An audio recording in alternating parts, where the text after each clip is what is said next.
Hello, my name is Mace Hall, and I am so glad that you've tuned in to hear more about our One Lamb initiative looking at mental wellness issues. Today, I will be talking to Emily Wingfield. Emily and I will talk, but we are in separate locations just out of an abundance of precaution. I'd like to introduce Emily, who was born and raised here in Atlanta, and she met her husband, Kyle, while at the University of Georgia. Go Dogs. And after they got married, got the opportunity to move to Belgium for Kyle's job. Not long after that, Emily gave birth to their first child, a son named Charlie, a dream come true. However, she experienced something she never expected: severe postpartum depression and anxiety. And so today we are fortunate enough to get to hear about Emily's experience in hopes that she can shed light on this very important topic and help others who are facing a similar battle after giving birth to a child. And so, Emily, I'd like to start. For those of us that don't really understand, what does postpartum depression and anxiety look like? Well, thank you, Mace. And what I'm going to do is show you a picture of what I looked like when I had postpartum depression and anxiety. And what you are seeing in this picture is a typical Southern girl at my cousin's wedding. I had big hair, pearls, huge smile. But what you don't know is that the day before this picture was taken, I actually called Ridgeview Mental Health Institute to see about checking myself in for suicide, or to prevent suicide, because I was in such a frail mental state. The only thing that kept me from actually checking myself in is because I actually thought, oh goodness, if I'm not in the family wedding pictures, then every time I look at these wedding pictures, I'm going to remember, oh, Emily was in a mental institute at that time. So my point in sharing this deep story with you is to show that people can look fine on the surface, and I was just falling apart on the inside. But I knew enough to try to keep it together when I needed to be in public, but I was crumbling on the inside. So what I want to talk about today is something called, or the acronym is PMAD, which stands for Perinatal Mood and Anxiety Disorders. These are a set of disorders that it can occur anytime during pregnancy and the first year postpartum. It's often thought of as postpartum depression. PMADs actually include depression, anxiety, panic, obsessive-compulsive disorder, post-traumatic stress disorder, and postpartum psychosis. 1 in 7 moms suffer from postpartum depression and anxiety. The way mine came out was more depression. I definitely had anxiety as well, but I just want anyone to keep their eyes and ears open if any of what I'm eventually going to discuss today might hit home for them, and encourage them to talk to their doctor or friends, reach out for help if any of this hits home. You know, it's interesting, as a mother myself, everybody expects you to just be elated. It's the happiest time in your life. And I saw something interesting recently that said, how many people can raise their hand if at the most difficult point in her or his life, most people never realized and thought that they were the happiest when in fact they were the most alone. And I can imagine that's what that was like for you.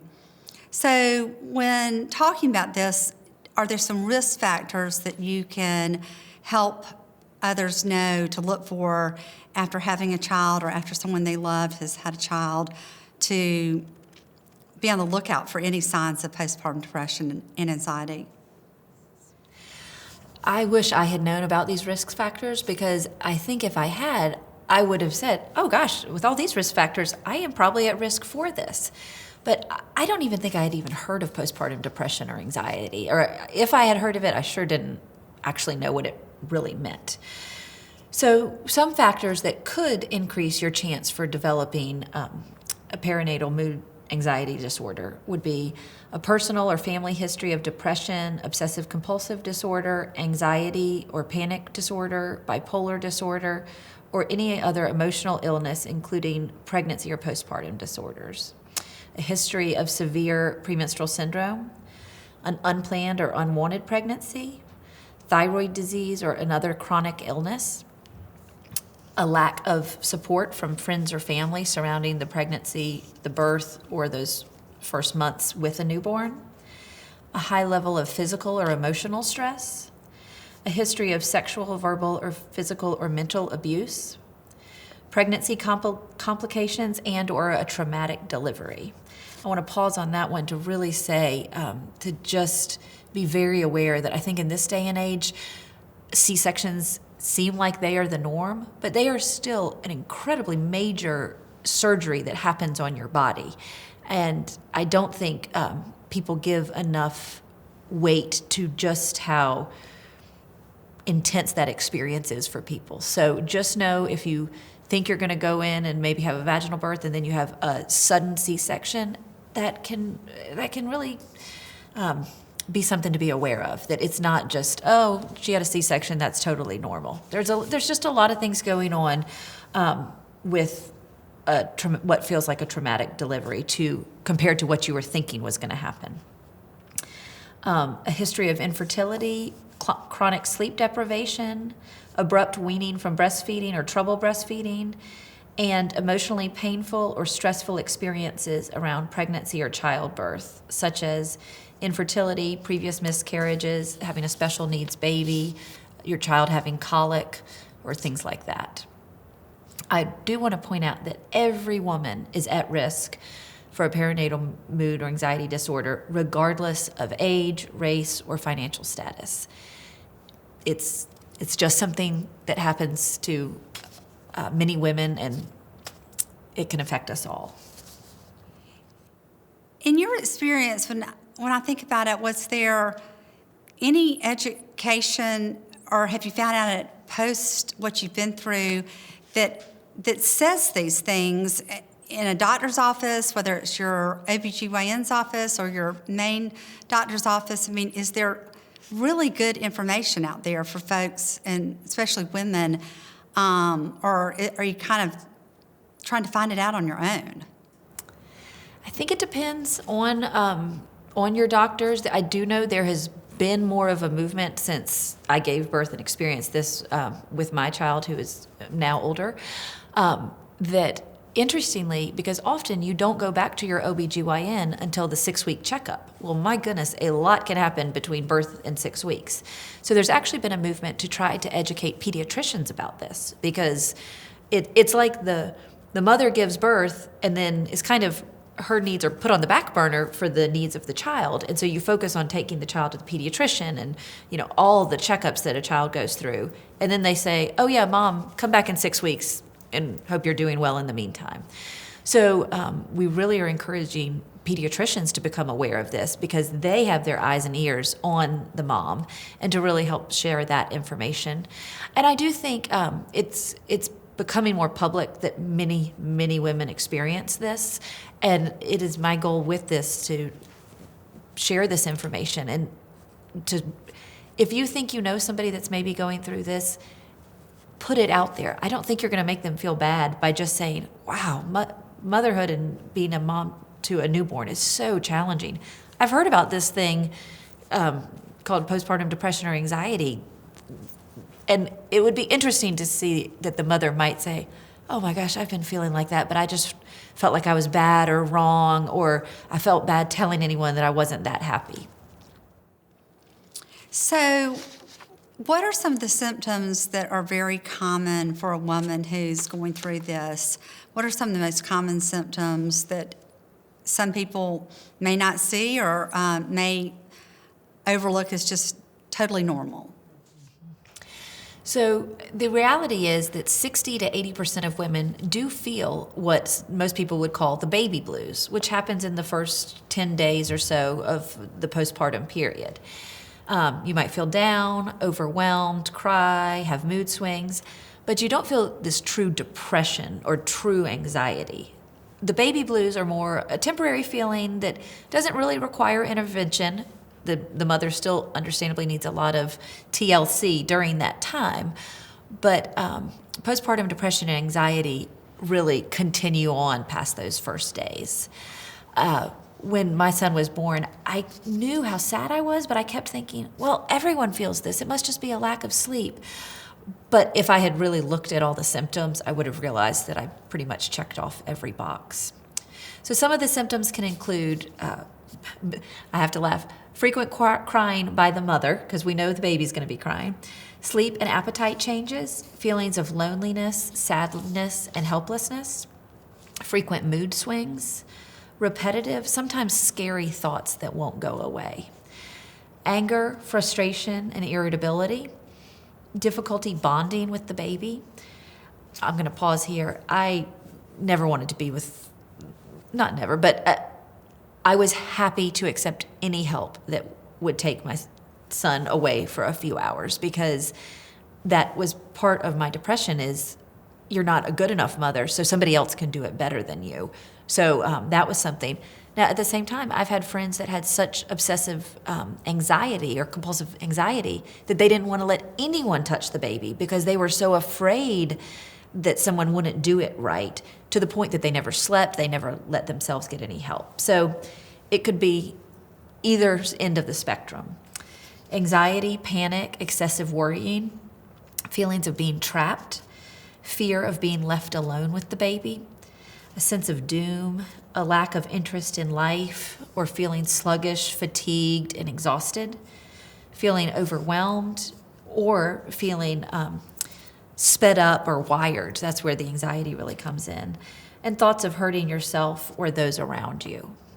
Now, I've just gone through these list of symptoms, but another great resource is that's something you could Google and just find online. It's called the Burns Anxiety Inventory and the Burns Depression Checklist. Each of these are simple tools that you can just do a Google search, print off the checklist, and just go down and answer some of these symptoms and say somewhat, all the time, maybe, never. And the beautiful thing about this is it kind of gives you a number to be able to benchmark, to say, oh, wow, I really do have some severe anxiety going on that I didn't even realize about. This is a tool my own therapist used with me, and something I loved about it is each week as I met with her, we would go through these checklists again, and I could watch my numbers get smaller. So even though I didn't always feel like things were changing, I could see by the metrics, oh, wow, I'm getting a little better here and there. The other reason I like this tool so much is that I really thought I just had depression until I did this checklist. And then I realized I actually had major anxiety as well, but my depression was covering it so much. So this is just a really good tool to be able to name things. That's so much of mental health, is we know some things are going on. We might not feel that they're exactly right or normal, but we can't name it. So I am a huge fan of finding tools that help you put names and words to things that you're thinking and feeling. So, Emily, you're a young woman, newly married, in Brussels, with a baby, and you're struggling emotionally. And I'm guessing you didn't start with Burns, and you found that later. I mean, how was it that you realized that there was a problem, that it wasn't just the baby blues, or it wasn't just being away from your family in a foreign country with friends, but not lifelong friends? I mean, what kind of helped you realize that, oh my gosh, I've got to get help? Mm-hmm. Well, to add a little twist to our story, I gave birth in Brussels, but then within a few days of me giving birth, my husband actually got a job back in Atlanta. So we had been in Brussels for 4.5 years. So towards the end of that 4.5 years together, I gave birth to our oldest son, Charlie. Within a few days, my husband gets a job back in Atlanta. And so within my son's first 3 months of life, we ended up having to move back to Atlanta, which definitely added some complications to what was going on with my mental health. But I say all that to say, it was once we were back in Atlanta, and up until then, I had symptoms of frequent crying, loneliness, helplessness, but I kept thinking, it's because we're in a foreign country, away from family, it's this, it's this, it's this. And I think finally I just hit rock bottom, and I remember telling my husband, like, I don't think this is normal. I don't think people cry as much as I do, or have these dark thoughts. So I'm going to go through some of the symptoms I experienced in case it helps anyone else. The frequent crying, my goodness, I cried so much. But here's something I want to tell spouses and loved ones of people that might be experiencing postpartum depression and anxiety. is that my husband had no idea about this, because women are smart. I knew my husband was already feeling the stress of a new baby and was worried about his wife. And so I would try to hold it together as much as possible, to the point that I would make a fist and almost try to make an indentation or cut in my hand to try to keep myself from crying as he was getting ready for bed. So I'd pinch myself, I'd dig my fingernails into my palms, trying to not cry until he walked out the door to go to work. And then he would walk out the door to go to work and close the door, and then I would just break down and sob. So I was hiding it from the person that loved me the most in the world. My mom would call to check on me, and I'd say, we're doing okay. So frequent uncontrollable crying was definitely one of mine. Feelings of loneliness and sadness and helplessness. And what I want to talk about in this moment is just what depression is like through at least my experience. Depression can take on many different shapes and looks depending on the person. But for me, depression not only takes place in your mind, and it's like wearing the darkest sunglasses, that even on a bright sunny day, everything feels dark and gloomy. But then it also has physical manifestations. I mean, I was exhausted, not just from being a new mom, but the depression, it manifests in your body as well. I mean, standing up, walking, anything felt like such an effort to me, that I was just so physically exhausted as well. And so I want to share with some people watching some books that if you either are feeling this depression or feel like you know someone that might be, a book that that I'm laughing, so I'm going to tell you something funny. I say a book that really helped me when I was depressed was called Undercurrents by Martha Manning. And I'm laughing about this because much later, once I was better, once life was fine, I said to my husband, I said, I'd like, by the way, we have a wonderful, loving marriage, but I said to him, honey, I'd like you to read this book called Undercurrents to just get a feel for what depression is like. And a few days later, I said, have you been able to look at some of that? And he goes, oh my gosh, I tried to read that book, but it was so depressing. I couldn't get through it. And so I teased him and said, you see what it's like? So that's a good book to kind of get a little idea of what depression might feel like. There's actually a blog post that it's a little quirky cartoon drawings, but it really hits the nail on the head about depression. The website is called Hyperbole and a Half, and the actual post is called Depression Part 2. Then there's an author named Karen Kleiman who is the leading expert on postpartum depression, and she has just a number of books about postpartum depression, choosing to have another child, being the husband of someone who's experiencing postpartum depression, and so many incredible resources.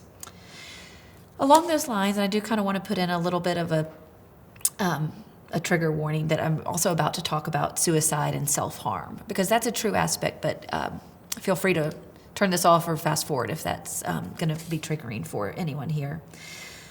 But again, in a depressed person's mind, the world becomes so dark and gray. Everything feels overwhelming. Breathing becomes difficult. It feels like you're living your life with a boulder laying on your chest or strapped to your back and just trying to make it through the day. So now I want to give a glimpse into more of what a depressed person might be feeling, and really when those depressed feelings lead towards suicidal ideation, because that is definitely what I experienced. Your mind starts to convince you that everyone would be better off without you. Now, as a person who's gotten a lot of therapy and medicine and is in a clear state of mind, I can see how distorted those thoughts were. But I am telling you, at the time, your brain lies to you, and it tells you you are a burden to your family, you're a burden to your loved ones, and they would actually be better off without you. You will be a relief to their lives if you remove yourself from it, because you're such a burden. Again, that's a lie your brain is telling you, but let me tell you, when you're depressed, you start to believe those lies. You've lost hope and every day is a struggle to be alive. Your brain is irrational. It's just not thinking straight. I like to say that sometimes a depressed mind is kind of like a teenager's mind, in that it's only thinking of the action. It's not, and the action of suicide, meaning that would bring a relief to the pain that the depressed person is experiencing. But similar to a teenager's mind, a depressed person is not thinking of all the long-term consequences. And that's what I want to talk to about anyone that might be having these types of suicidal ideations, is that what you're looking for is an escape from the pain, because depression is so painful. But I want to give you hope. I want to encourage you that this is not the answer. Because when a person commits suicide to try to get out of the pain, what actually ends up happening is all of that pain is transferred to the family and friends and loved ones that are left behind. And then they are left grappling with the questions and the pain and the loss. And so it feels so hard to do, but hang on, get medicine, get therapy, make it through these dark thoughts to the other side. And I promise you, you will come out the other side. So I want to share a little bit about God's perfect plan and how I did see him through all of this. Is that in the irony of ironies, the only reason I didn't commit suicide is because someone very close to me in my family had attempted to commit suicide when I was a teenager. So I had actually experienced what it feels like to almost be the person left behind and be the person with the questions of why would somebody do this? And so perhaps I'm trying to take a positive spin on it, but I truly do believe this, that ironically, God used, until I was, as a teenager, the biggest, most painful thing I had experienced in my life was my loved one's attempted suicide. And yet, God used the most painful time of my life as a teenager to actually carry me through the most painful time of my life as a 30-year-old. And actually, the only reason I didn't commit suicide is because I knew the pain of what it could almost be like to be the one left behind. So I'm saying all this and sharing all this to show you that even when, as a 30-year-old, I didn't feel like God was anywhere around me, because he so beautifully weaves our lives and the stories of our lives, and because he knows our lives, he had woven something into my life as a teenager that actually would be what saved me as a 30-year-old. And it's crazy and weird, and hard to honestly grapple with in my mind sometimes, but this dark, dark time as a 30-year-old actually increased my faith in God once I made it through that time, to say, he has a plan. He knew what was going on when I was 18. He knows what's going on when I'm 30, and he'll know what's going on in my life throughout life. And then I've been able to use this very painful experience as an 18-year-old, this painful experience as a 30-year-old, to put words to it and to try to spread my passion for mental health and helping people and talking to anyone that is having suicidal ideations or has experienced the suicide of a loved one, to share my journey with them. So please feel free to reach out or talk to me about this topic, because obviously I'm very open about it and passionate about it, and I don't want anyone to feel alone.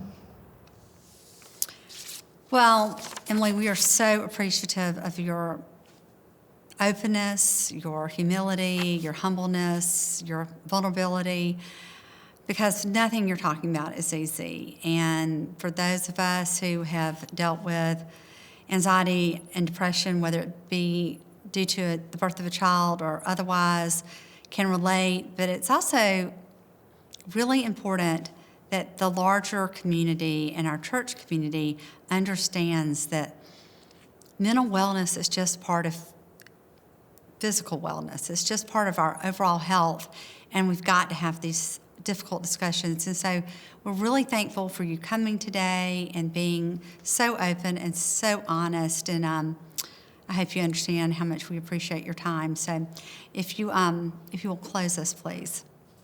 Yes, I would love to. I want to close us with the idea that God created women to be incredible beings, and one of the gifts God gave us was intuition, our gut instinct, and the ability to know things at an instinctual level long before we are able to put them into words. So if any part of this talk resonates with you, or you heard a little whisper in your mind, listen to your gut and reach out and get help. Reach out to a friend, a family member, someone at the church, someone through One Lamb, and your doctor, and reach out for that help, because you deserve it, your child deserves it, your family deserves it, and you are worth it. I want to close us with the Bible verse, Hebrews chapter 4, verse 16, which says, "Let us then approach God's throne of grace with confidence, so that we may receive mercy and find grace to help us in our time of need." And I pray for any mother out there to feel God's mercy and grace surround them today and every day.